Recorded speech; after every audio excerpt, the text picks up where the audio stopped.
C'est lui qui parle son propre sujet. C'est sa vie à lui. Moi, j'ai une vie après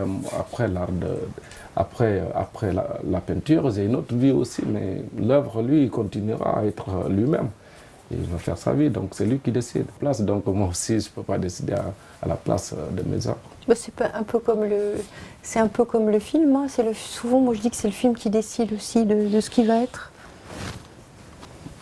Donc, oui. Et on se laisse guider par les images. On se laisse guider, mais aussi par les surgissements du réel, c'est-à-dire les choses qui vous arrivent, auxquelles vous n'avez absolument pas pensé. Vous avez beau écrire pendant 3 mois sur un sujet, et puis vous vous confrontez, vous tapez au réel, on se cogne au réel, et c'est là où il faut faire des choix, mais c'est ça qui est intéressant, c'est que ça arrive et ça surgit, on prend pas. Mais c'est pas des choses qui peuvent se décider, en fait. C'est des choses qui adviennent.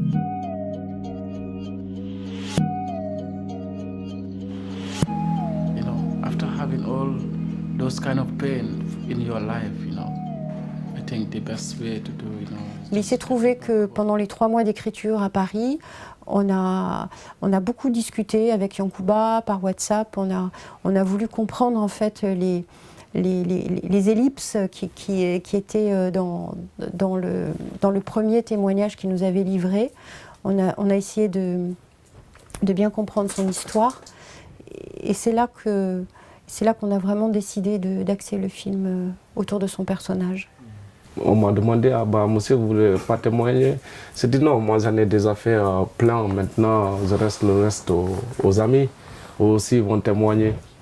Et Sophie m'a dit non, pour la dernière fois, comme ça, on va savoir, voilà, ton histoire à toi aussi. J'ai dit d'accord, mais ça ne va pas prendre du temps quand même. Je vous préviens que ça ne va pas prendre du temps. Parce que moi j'avais, à l'époque, oui, j'étais un peu fâché contre les médias africains qui ne viennent pas, qui ne veulent même pas savoir ce qui se passe en Afrique, quoi. Et alors que tout se passait en Afrique. Let the youth see this, you know what I mean. You show them and then next minute you explain it to them. You know, it will enlighten them more about the journey. Ça a commencé déjà dans des prisons, que je prenais des petits morceaux de pierre, faisais des croquis sur les murs pour pouvoir alerter mes frères africains qui vont être forcément passés dans ces mêmes cellules que moi je suis passé, pour leur dire ici ne vous identifiez pas, parce que si on sait déjà si tu viens du Sénégal ou du Congo, ça ferait l'affaire mieux pour eux de pouvoir raqueter. Donc ne laissez pas vos passeports. Donc c'était ça au début. Et lorsqu'on est arrivé aussi dans le campo Zabrata, une prison à ciel ouvert, qu'on n'avait même pas le droit de sortir dehors. Donc moi, ma chambre est transformée d'un coup toute une œuvre d'art. Voilà, c'était le seul moyen qu'on pouvait s'exprimer sur les murs. À l'époque, il n'y avait rien en Libye qu'on pouvait faire ce travail artistique qui endormait. Mais c'est vrai qu'après le voyage de Libye qui a fait exploser aussi those kind of pain in your life, you know. I think the best way to do, you know, is just get back home, you know. Quand on revient dans 3 mois, qu'est-ce que tu veux qu'on te ramène? Qu'est-ce qui te ferait plaisir? Et là, il nous dit des peintures à l'huile, des pinceaux et de la toile. Alors évidemment, ça nous a un peu étonnés, mais on a tenu promesse, on lui a amené tout ce matériel quand on est arrivé pour faire le tournage du film. Mais pendant 1 mois, on a tourné pas jour et nuit, mais presque. Enfin, c'était très très intense parce qu'il fallait recueillir à la fois son témoignage et puis celui de ses camarades. Et donc la peinture n'était pas encore présente dans le film. C'est ça qui est étonnant. Et c'est le film c'est le personnage qui a amené la peinture en fait. C'est cette. Et Yancouba donc n'a pas eu le temps 1 seconde pour peindre. Et c'est quand nous sommes rentrés, Valérie et moi, à Paris, qu'on a commencé à visionner donc, ce mois de tournage, que Yancouba, étant seul à Zarziz, s'est mis à peindre puisque bon voilà, ça faisait un grand vide, j'imagine aussi pour lui. Après ce mois de tournage, il a commencé à se jeter corps et âme dans la peinture, et là, il a commencé à nous envoyer des choses, des tableaux, et on s'est dit mais c'est juste pas possible de pas insérer ça dans le film. On n'avait pas encore de producteur, à part ma propre société de production. On n'avait pas encore trouvé de coproducteur, et on a décidé de retourner pour filmer la peinture. Mais il faut être très clair au départ. Je crois que quand on se présente, les gens qui ne veulent pas témoigner ne témoignent pas, personne n'est obligé, mais on sent qu'il y a un grand désir de témoigner en fait. Et c'est terrible à dire, mais ce que j'ai senti aussi bien dans les 2 films précédents que dans celui-là, c'est qu'il y a une urgence de témoigner. Il y a un besoin d'urgence de témoigner pour les gens qui sont sur le chemin, parce qu'ils savent pas si demain ils seront vivants. Donc quelque part aussi, pour eux, c'est laisser une trace. Et ça, c'est très fort.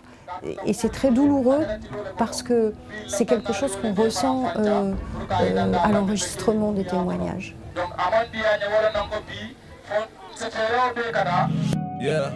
Et ça m'arrive parfois, je dis non, je ne le signe pas parce qu'il n'est pas fini, il va faire sa vie. Et ça arrive souvent? Oui, ça m'arrive souvent. Ça m'arrive souvent. De signer, de dire non, c'est pas terminé. Non, c'est pas terminé, mais il va faire son aventure. C'est l'aventure des hommes. Il n'a qu'à continuer sa vie toute seule, sans moi. Il y a des fois où j'ai été terrorisée à l'idée de faire par exemple des images trop esthétisantes, ou trop... quand on a rendez-vous dans le cimetière marin avec Shamseddine Marzoug par exemple, moi j'ai pas repéré cet endroit-là en 2017, en août 2017, et quand on y va, je sais que le matin j'étais très inquiète, parce que je me disais sur quoi on va tomber, comment je vais pouvoir filmer ça. J'ai pas non plus envie que ça ressemble à une émission d'Ushuaïa où on est caméra à la main sur un zodiaque qui avance à fond la caisse dans la mer. Tout ça, ça m'intéressait pas. Je voulais pas faire des images non plus de... C'était excessivement beau. Mais bon, je sais pas, il y a quelque chose... Après, il y a un juste regard à trouver pour qu'on soit à la fois dans le regard du protagoniste. En fait, moi, ce qui m'importait le plus, c'était ça, c'est d'essayer de donner à voir le regard du protagoniste.